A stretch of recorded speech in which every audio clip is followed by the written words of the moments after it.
আসসালামু আলাইকুম। আন্তর্জাতিক সর্বশেষ আপডেট সংবাদে আপনাকে স্বাগতম। শুরুতেই জানিয়ে দেব সংবাদ শিরোনাম। শুরুতেই জানিয়ে দেব পাল্টাপাল্টি হামলার মধ্যে বৈরুতে সফরে যাচ্ছেন ইরানের পররাষ্ট্রমন্ত্রী। জানিয়ে দেব এদিকে ভারতে ধর্মীয় স্বাধীনতা খর্ব করা হচ্ছে অভিযোগ তুলছেন মার্কিন প্রতিবেদন। জানিয়ে দেব মধ্যপ্রাচ্যে উত্তেজনার মধ্যে এবার তেলের দামে ঊর্ধ্বমুখী প্রবণতা।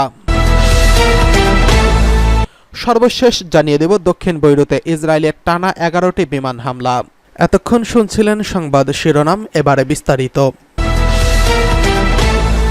পাল্টাপাল্টি হামলার মধ্যে বৈরুতে সফরে ইরানের পররাষ্ট্রমন্ত্রী। লেবাননের রাজধানী সফরে গেলেন ইরানের পররাষ্ট্রমন্ত্রী আব্বাস আরাগচি। ইসরায়েল ও লেবাননের সশস্ত্র গোষ্ঠী হিজবুল্লাহর মধ্যে যখন পাল্টাপাল্টি হামলা বিরাজ করছে তখন তিনি আজ শুক্রবার এই সফরে গেলেন। বৈরুতের স্থানীয় সূত্রের বরাত দিয়ে শুক্রবার 4 অক্টোবর এক প্রতিবেদন এই খবর দিয়েছে আল আরাবিয়া। লেবাননের রাষ্ট্রীয় সংবাদ মাধ্যম জানিয়েছে ইরানের পররাষ্ট্রমন্ত্রী আব্বাস আরাগচি শুক্রবার বৈরুতে পৌঁছেছেন। রয়টার্সের এক লাইভ সম্প্রচারে দেখা গেছে ইরানের পতাকাবাহী একটি বিমান বৈরুতের বিমানবন্দরে অবতরণ করছেন। বৃহস্পতিবার গভীর রাতে এই বিমানবন্দরের বাইরে ব্যাপক হামলা চালিয়েছে ইসরায়েল। আরাবিয়ার প্রতিবেদনে আরও বলা হয়েছে সফরে লেবাননের তত্ত্বাবধায়ক সরকার প্রধানমন্ত্রী নাজিব মিকাতি এবং সংসদের স্পিকার নাবিহ বৈরির সঙ্গে বৈঠক করছেন। নাবিহ ইরান সমর্থিত হিজবুল্লাহর ঘনিষ্ঠ মিত্র হিসেবে বিবেচিত। গত 27 সেপ্টেম্বর বৈরুতের দাহিয়ায় হিজবুল্লাহ সেন্ট্রাল কমান্ড লক্ষ্য করে রাতভর বোমা হামলা চালায় ইসরায়েল। এতে গোষ্ঠীটির প্রধান হাসান নাসারুল্লাহ এবং ইরানি কমান্ডার আব্বাস নিউলফে শাওন নিহত হয়েছেন। এর জেরে মঙ্গলবার ইসরায়েলের ভূখণ্ডে প্রায় 200টি ব্যালিস্টিক ক্ষেপণাস্ত্র হামলা চালায় ইরান। এদিকে ইসরায়েলের লেবাননের স্বাস্থ্য মন্ত্রণালয় শুক্রবার এক বিবৃতিতে জানিয়েছেন গত 24 ঘণ্টায় লেবাননে ইসরায়েলি হামলায় 37 জন নিহত এবং 151 জন আহত হয়েছেন। ভারতে ধর্মীয় স্বাধীনতা খর্ব হচ্ছে অভিযোগ করছে মার্কিন প্রতিবেদন। ভারতে ধর্মীয় স্বাধীনতা খর্ব হচ্ছে নতুন এক প্রতিবেদনে এমন অভিযোগ এনেছেন যুক্তরাষ্ট্র ভিত্তিক সংস্থা commission of international religious freedom. সংস্থাটি ধর্মীয় স্বাধীনতা পর্যবেক্ষণ করে থাকেন। প্রতিবেদনে বলা হয়েছে দেশটিতে সংখ্যালঘুদের সঙ্গে বৈষম্য করা হচ্ছে, ছড়ানো হচ্ছে বিদ্বেষমূলক বক্তব্য, আর অভিযোগ তোলা হয়েছে ক্ষমতাসীন বিজেপি সরকারের বিরুদ্ধে। প্রতিবেদনে দাবি করা হয়েছে গত জুনে নির্বাচন ঘনিয়ে আসার সঙ্গে সঙ্গে প্রধানমন্ত্রী নরেন্দ্র মোদী সহ রাজনৈতিক নেতাদের বিদ্বেষমূলক বক্তব্য বেড়ে যায়। বুধবার প্রতিবেদনটি প্রকাশিত হয় এবং এতে আরও বলা হয় ভারতীয় জনতা পার্টি বিজেপি সরকার নির্বাচনী প্রতিশ্রুতি পূরণের দিকে মনোনিবেশ করেন, যা অন্যায়ভাবে ধর্মীয় সংখ্যালঘুদের প্রভাবিত করে এবং তাদের ধর্মীয় বিশ্বাস চর্চার ক্ষমতা সীমিত করে দেয়। ইউএসসিআইআরএফ বলছে ভারতের ধর্মীয় স্বাধীনতার অবস্থা ক্রমাগত অবনতিশীল এবং উদ্বেগজনক গতিপথ অনুসরণ করছেন। প্রতিবেদনে ভারত সরকারকে ধর্মান্তর বিরোধী, গোহত্যা বিরোধী, সন্ত্রাস বিরোধী আইনের মতো আইন ব্যবহারের বিভিন্ন সম্প্রদায়ের উপর নিপীড়ন চালানোর জন্য দায়ী করা হয়েছে। এতে 2024 সালে ওয়াকফ সংশোধনী বিলের উল্লেখ করা হয়েছে, যার লক্ষ্যে ওয়াকফ বোর্ডে ইসলামিক ট্রাস্ট বোর্ড অমুসলিম সদস্য অন্তর্ভুক্ত করা হয়েছে। প্রতিবেদনে 72 বছর বয়সী এক ব্যক্তি এবং 19 বছর বয়সী একজন শিক্ষার্থীর উপর হামলা সহ গো রক্ষকদের অনেকে হামলার বিষয়ে উদ্বেগ প্রকাশ করা হয়েছে এবং জানুয়ারি থেকে মার্চ পর্যন্ত খ্রিস্টানদের বিরুদ্ধে সহিংসতার 161টি ঘটনা উল্লেখ করা হয়েছে।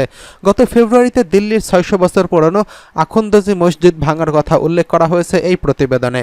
অভিযোগ করা হয়েছে কোনো সতর্কতা ছাড়াই এটি ভেঙে ফেলা হয়েছে। ভারতের প্রধানমন্ত্রী নরেন্দ্র মোদী 3 দিনের যুক্তরাষ্ট্র সফরে কয়েকদিন পর পররাষ্ট্রমন্ত্রী এস জয়শঙ্কর সফর চলাকালেই প্রতিবেদনটি প্রকাশ করল ইউএসসিআইআরএফ। বৃহস্পতিবার এই প্রতিবেদন নিয়ে প্রতিক্রিয়া জানিয়েছে ভারত।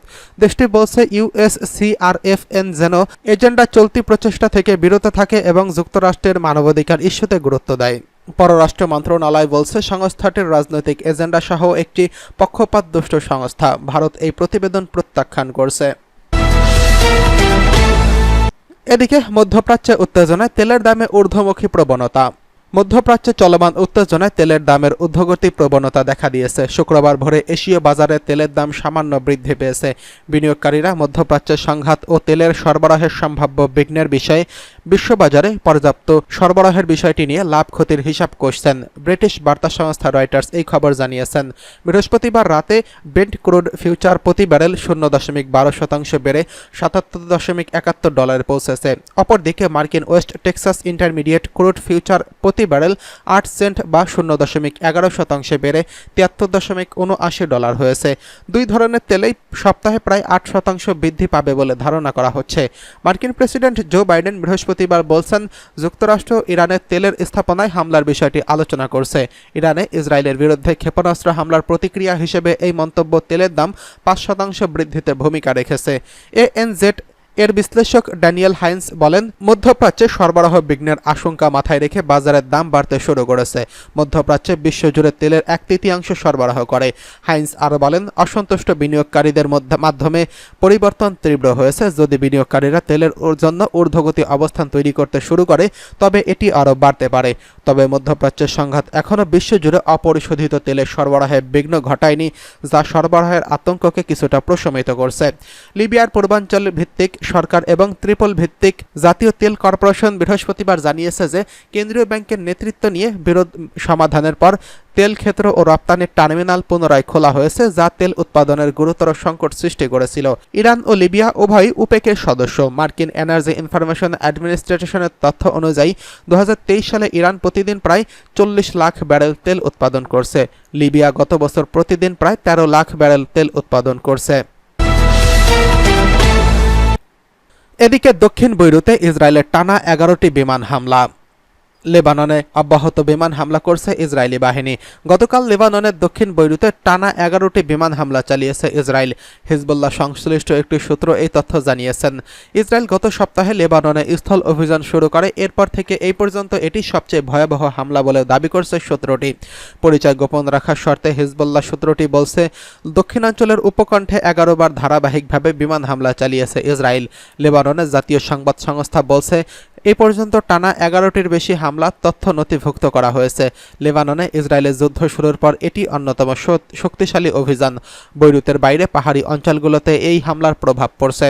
গতকাল সকালে ইসরায়েলি সামরিক বাহিনী আরবি ভাষার মুখপাত্র অভিচায় আদারিয়ার বলছেন, দক্ষিণ বৈরুতের বুর্জ এল বারানেজের এলাকায় বাসিন্দাদের এলাকা ছাড়ার জন্য একটি জরুরি সতর্কতা জারি করছেন।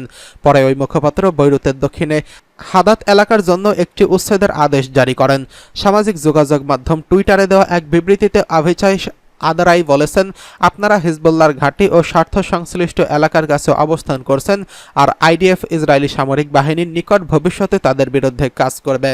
ফিলিস্তিনের অধিকৃত পশ্চিম তীরে বিমান হামলা চালিয়েছে ইসরায়েল। এতে অন্তত 18 জন নিহত হয়েছেন।